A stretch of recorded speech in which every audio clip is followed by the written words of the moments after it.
जय हिंद, नमस्कार साथियों मैं रोहित पटेल आ जाता एक बार फिर से आप सभी साथियों का स्वागत करता हूं प्रहार डिफेंस एकेडमी के यूट्यूब चैनल पर। साथियों, आप इंडियन आर्मी में अग्निवीर में फॉर्म अप्लाई कर रहे हैं, करने का सोच रहे हैं, या फिर आपका भाई है छोटा या आपका कोई बड़ा भाई है जो इंडियन आर्मी की तैयारी करना चाहता है, लेकिन उसको पता नहीं कि किस ट्रेड में फॉर्म डालना चाहिए, ट्रेड क्या होती है, कौन से ट्रेड में क्या वर्क होता है, कौन सी ट्रेड हमारे अनुसार अच्छी होगी, या फिर क्या क्वालिफिकेशन होने वाली है। यदि आपको इनमें से कुछ नहीं पता है तो मेरे भाई ये वीडियो आपके लिए बहुत जरूरी हो सकता है, इसलिए वीडियो को लास्ट तक देखें। नहीं हो तो वीडियो को लाइक करके चैनल को सब्सक्राइब जरूर कर दे। साथ में उन भाई तक इस वीडियो के लिंक को शेयर कर दीजिए जिनको इंडियन आर्मी में जाना है। ठीक है साथियों, ये वीडियो आपको बहुत ही हेल्पफुल होगा। जैसे आपने किसी ने पूछ लिया कि भाई तू इंडियन आर्मी की तैयारी कर रहा है, ये बता के इंडियन आर्मी में ट्रेड कितनी होती है, अब आपको कुछ पता ही नहीं, क्या बताओगे आप लोग। इसलिए पूरी जानकारी आपको होना बेहद जरूरी है। चलिए आज के वीडियो को स्टार्ट करते हैं, शुरू करते हैं। और सबसे पहले देख लेते हैं हम कि भाई आपका जो इंडियन आर्मी सिलेक्शन प्रोसेस रहेगा वो स्टेप बाय स्टेप हम बात करने वाले हैं। ठीक है, तो भाई सबसे पहले हम बात करें कि भाई हमें आर्मी में तो जाना है, लेकिन हमें ये ही नहीं पता कि कौन कौन सी ट्रेड होती है आर्मी में। तो सबसे पहले मैं आपको बता दूं कि ट्रेडमैन होती है, जीडी होती है, टेक्निकल होती है, नर्सिंग असिस्टेंट होती है और क्लर्क होती है। मतलब एक दो तीन चार और पांच, पांच ट्रेड आपकी होती है। टोटल कितने ट्रेड हो गए मेरे भाई? पांच ट्रेड होती है। ठीक है, सबका अलग अलग काम होता है, सिलेक्शन प्रोसेस अलग अलग होता है, सब में परसेंटेज अलग अलग होता है, सबके हम बात कर लेंगे। अब उसके बाद में ठीक है सर, आपने ट्रेड तो हमें बता दी। अब हम यदि 8th पास है, 10th पास है, 12th पास है तो क्या हम अप्लाई कर सकते हैं? तो चलिए भाई आगे हम बात कर लें। एजुकेशन की यदि हम बात करें तो एजुकेशन में आप 8th पास हो, 10th पास हो या 12th पास हो, ठीक है, तो आप इनमें से किसी एक या दो ट्रेड में फॉर्म अप्लाई कर सकते हो। लेकिन शर्त ये है कि भाई आपके पास में परसेंटेज होना जरूरी है। ठीक है, कुछ परसेंटेज का क्राइटेरिया है, वो हम आगे बात करेंगे। ठीक है, अब आगे हम बात करते हैं कि भाई आपकी एज, चलो भाई ठीक है, हम 8th पास है, 10th पास है या फिर 12th पास है, लेकिन हमारे पास में एज कितने होने चाहिए? तो मेरे भाई 16.5 से लेके यदि आपकी एज 23 साल है, 23 साल यदि आपकी एज है, इसके बीच में है आप, तो आप इनमें से किसी एक या दो ट्रेड में आप फॉर्म अप्लाई कर सकते हो। ठीक है, अब उसके बाद में आपने ये तो बता दिया। ठीक है, अब सर हमें ये बताइए कि इन सब ट्रेड में अंतर क्या है, और यदि मैं 10th पास हूँ या 12th पास हूँ और मेरी एज 19 है या 20 साल है, तो मैं कौन सी ट्रेड में फॉर्म अप्लाई कर सकता हूँ? तो भाई पहली चीज देखो, सबसे पहले आपका ट्रेडमैन आ जाता है। क्या आ जाता है आपका? ट्रेडमैन। ठीक है, ट्रेडमैन में सिंपल आप या तो 8th पास हो या 10th पास हो, परसेंटेज का कोई क्राइटेरिया नहीं है। यदि आप पास हो तो इसमें फॉर्म अप्लाई आप कर सकते हो। ठीक है, एक ट्रेड हो गई। दूसरी ट्रेड होती है जनरल ड्यूटी, जीडी जिसको हम बोलते हैं। ट्रेडमैन का काम क्या होता है? ट्रेडमैन का काम होता है मेरे भाई कि आपका खाना पकाना या फिर जो डी ग्रुप के आपके काम होते हैं वो ट्रेडमैन करते हैं। ठीक है, उसके बाद में आपका दूसरा आ जाता है जीडी।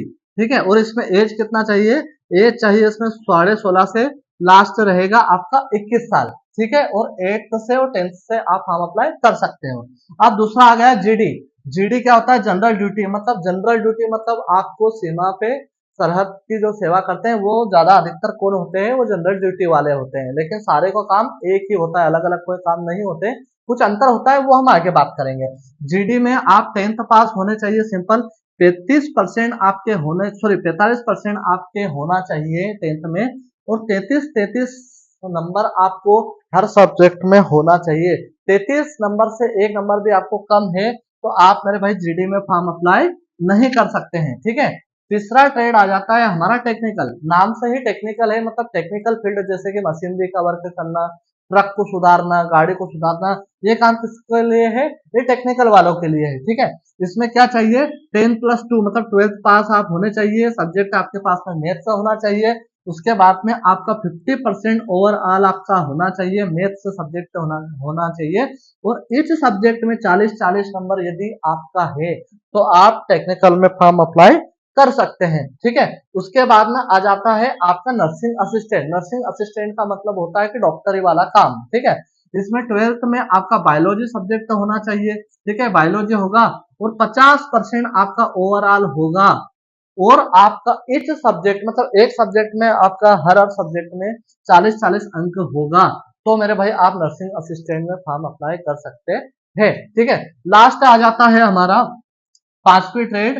पांचवी ट्रेड आ जाती है हमारी क्लर्क। क्लर्क मतलब देशी भाषा में, हम गांव की भाषा में बोले तो बाबू।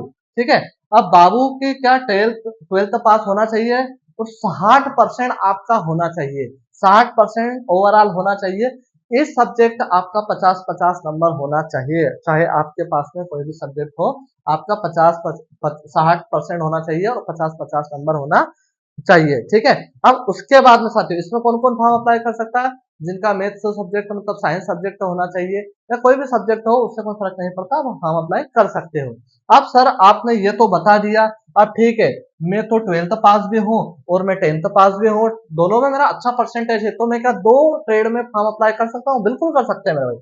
आप जीडी में भी फॉर्म अप्लाई कर सकते हो, और यदि 12th में आपका मैथ्स है तो आप टेक्निकल में फॉर्म अप्लाई कर सकते हो। आपके पास में बायोलॉजी है तो नर्सिंग असिस्टेंट में कर सकते हो, और कोई सब्जेक्ट में और अच्छा परसेंटेज है तो आप क्लर्क में भी फॉर्म अप्लाई कर सकते हैं। ठीक है मेरे भाई, उसके बाद में चलो सर ये आपने तो बता दिया, ये यहाँ तक हम समझ गए हैं, लेकिन अब ये बताइए कि इन सब ट्रेड में अंतर क्या होता है? अब अंतर मैं बता दूं, सबसे पहला अंतर मेरे भाई कि सबसे ज्यादा जो फॉर्म अप्लाई होते हैं वो जीडी में होते हैं, और सबसे सरल प्रोसेस जिसकी होती है, मतलब जल्दी नौकरी लग जाती है, वो कौन सी है? और सबसे ज्यादा पद किसमें रहते हैं? वो है जीडी। उसके बाद में क्या आ जाता है? टेक्निकल। टेक्निकल के बाद में नर्सिंग असिस्टेंट, और फिर आ जाता है क्लर्क, और फिर आ जाता है आपका ट्रेडमैन। मतलब सबसे ज्यादा पद किसमें? जीडी में। उसके बाद में टेक्निकल में, फिर आ जाता है नर्सिंग असिस्टेंट में, फिर आ जाता है क्लर्क में, और उसके बाद में आ जाता है आपका ट्रेडमैन में। ठीक है मेरे भाई, यहाँ तक समझ गए आप लोग? और कोई दिक्कत हो तो कमेंट करके बताना। उसके बाद में दूसरा सबसे बड़ा अंतर कि जो ट्रेडमैन और जीडी है, इसमें आपका फिजिकल का नंबर भी अप्लाई होगा, फिजिकल का नंबर भी जुड़ेगा। उसके बाद में नर्सिंग असिस्टेंट, क्लर्क और टेक्निकल, इन तीन में आपका फिजिकल का नंबर नहीं जुड़ेगा। ठीक है, ये तो हो गया दो अंतर। तीसरा अंतर ये हो गया मेरा भाई कि इनमें आपको टेक्निकल काम करना पड़ता है, इसमें आपका डॉक्टरी का काम करना है, इसमें बाबू का काम करना पड़ता है। ठीक है, अब उसके बाद में आपको मैंने परसेंटेज भी बता दी कि भाई इसमें इतना परसेंटेज चाहिए, इसमें इतना परसेंटेज चाहिए, इसमें इतना परसेंटेज चाहिए। तो आप लोग खुद समझ गए होंगे कि भाई यदि आप 8th पास हो तो किसमें फॉर्म अप्लाई करेंगे? आप ट्रेडमैन में करेंगे। आप 10th में अच्छा परसेंटेज है, जीडी में फॉर्म अप्लाई करेंगे, और 12th में भी अच्छा है तो आप जीडी में और टेक्निकल में या फिर नर्सिंग असिस्टेंट या फिर क्लर्क में फॉर्म अप्लाई कर सकते हो। और जो मेरे भाई वीडियो देख रहे हैं, आप अपने अपने ट्रेड का कमेंट बॉक्स में नाम लिखना कि आप इस ट्रेड से फॉर्म अप्लाई कर सकते हैं, कौन सा ट्रेड आपके लिए, कौन से ट्रेड के लिए आप योग्यता रखते हैं। ठीक है, कमेंट करके मुझे जरूर बताइएगा। ठीक है, अब उसके बाद में चलो सर हमें ये तो पता चल गया, लेकिन अब इसकी पूरी प्रोसेस क्या है? मतलब सबसे पहले हमें क्या करना पड़ेगा, स्टेप बाय स्टेप आप बताइए, जो आपने पहले थंबनेल लगाया उसके हिसाब से। तो उसके हिसाब से चलते हैं मेरे भाई। तो सबसे पहले तो आपको क्या करना पड़ेगा? फॉर्म अप्लाई करना पड़ेगा। फॉर्म अप्लाई करना पड़ेगा, आप देख लीजिएगा कि भाई आप 8th पास है, 10th पास है, 12th पास है, तो आप कौन से जीडी में फॉर्म अप्लाई करेंगे, टेक्निकल में, नर्सिंग में, क्लर्क में, या फिर अपनी योग्यता के हिसाब से। तो ठीक है, फिर आप फॉर्म अप्लाई कर देंगे। फॉर्म अप्लाई करें, फॉर्म अप्लाई करने में क्या गलती ना करें, उसके लिए भी मैंने एक वीडियो बना दिया है, आपको डिस्क्रिप्शन में लिंक दे दूंगा, वहां से देख लीजिएगा। ठीक है, उसके बाद में फिर दूसरा नंबर पे क्या होती है आपकी? पहले नंबर पे फॉर्म अप्लाई हुआ, फिर यहाँ से हमारा काम चालू होता है। सबसे पहले होती है सीईई एग्जाम। सीईई एग्जाम जो होती है, उसमें साथियों सबका अलग अलग सिलेबस होता है। जैसे जीडी वालों का अलग होता है, टेक्निकल वालों का अलग होता है, नर्सिंग वालों का अलग होता है, क्लर्क वालों का अलग होता है। जीडी में सिंपल आपको 10th तक का आएगा, टेक्निकल में आपको थोड़ा सा लेवल का आएगा, नर्सिंग असिस्टेंट में ओ लेवल का आएगा, और क्लर्क में आपका इंग्लिश ऐड हो जाती है। ठीक है, इंग्लिश आपको पढ़ना पड़ेगी। ठीक है मेरे भाई, तो एग्जाम आपको क्या करना पड़ेगी? पास करना पड़ेगी। यदि आपने एग्जाम पास कर ले तो फिर आपका होगा फिजिकल। अब फिजिकल में क्या क्या होगा आपका? 1600 मीटर दौड़ होगी। ठीक है, 10 आपको चिनअप्स लगाना पड़ेगा, बैलेंसिंग होगी, और बहुत सारी चीजें होगी। वो यदि आप चाहते हैं कि उसका भी वीडियो मैं बना दूं, तो साथियों आप कमेंट जरूर कीजिएगा, मैं उसका वीडियो बना दूंगा कि किस ट्रेड में कितनी पढ़ाई चाहिए, सॉरी कितना हाइट चाहिए, कितनी दौड़ चाहिए, कितना सिनअप्स चाहिए, वो सारी चीजें मैं आपको लिए अलग से वीडियो बना दूंगा। ठीक है, तो फिजिकल आपका होना चाहिए। फिजिकल में यदि आप पास हो गए तो फिजिकल पास हो गए, उसके बाद में आपका हो जाएगा मेडिकल।